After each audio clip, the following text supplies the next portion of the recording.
over him trying to do something in that chest area. Now, bear in mind, we had already patted him for weapons. It was at that particular time, the second time, I thought maybe somehow we had missed something.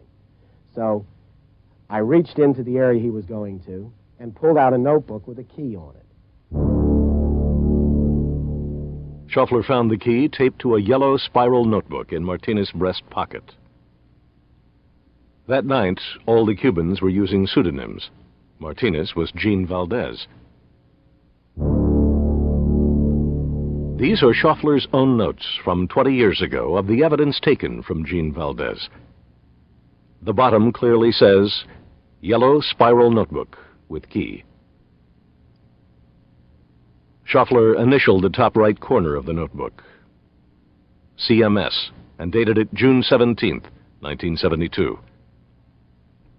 This key and this notebook, buried for 2 decades in the vaults of the National Archives in Washington, were taken from Eugenio Rolando Martinez during his arrest. These days, Valdez, or rather Martinez, is a used car salesman in Miami, where our producers caught up with him. His comments were not recorded, as the state of Florida prohibits recording without permission. This once legendary CIA field operative, nicknamed Muscalito, or Little Muscle Man, now denies any knowledge of the key. But Detective Schaeffler says Martinez almost died because of it. We were nervous. We had our guns drawn. And in the face of this, he failed to follow our directions at least twice, and the last time could have cost him his life. Watergate burglar Frank Sturgis also vividly remembers the scuffle between Martinez and Schaeffler. Martinez started talking because he told everybody to shut up, get up against the wall, and so forth, and Martinez started blah, blah, blah, blah, blah, and he slapped the hell out of Martinez. It was a shame. I don't know, he shouldn't have done that, you know. And then I spoke up. I says, hey, look, fellas, take it easy. Nobody's going to hurt you. Calm down, okay? We don't have no weapons, no nothing. Don't get excited.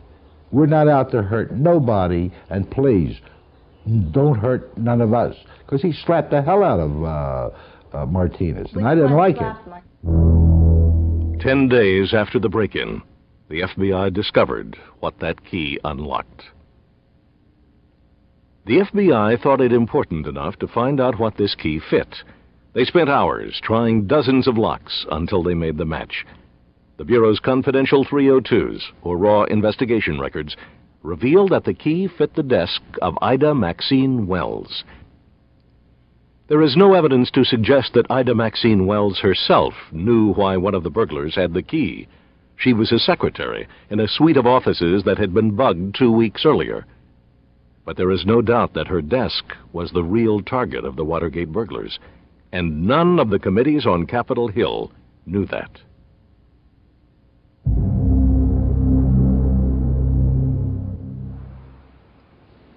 Forgotten in the popular lore of Watergate was an earlier successful break-in, which went completely undetected. 20 days before the famous Watergate burglary, the same team of so-called plumbers slipped into the building. They bugged a telephone in the Democratic National Committee. It was the phone near the desk of Ida Maxine Wells. Every individual that I was introduced to, or that was pointed out to me, I was advised, this is a White House consultant. One of the Watergate plumbers, Alfred Baldwin, had been monitoring the bugged phone for 2 weeks from the Howard Johnson Hotel across the street.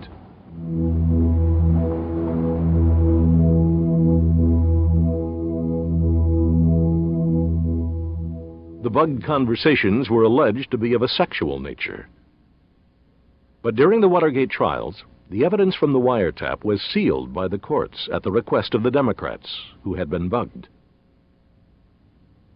We had a witness on the stand, Baldwin, who was testifying that they had electronic devices in there to record conversations. And he was, in a general way, going to say that they related to social relationships between people, without getting into whether there was even any sexual connotation or any other connotation to it.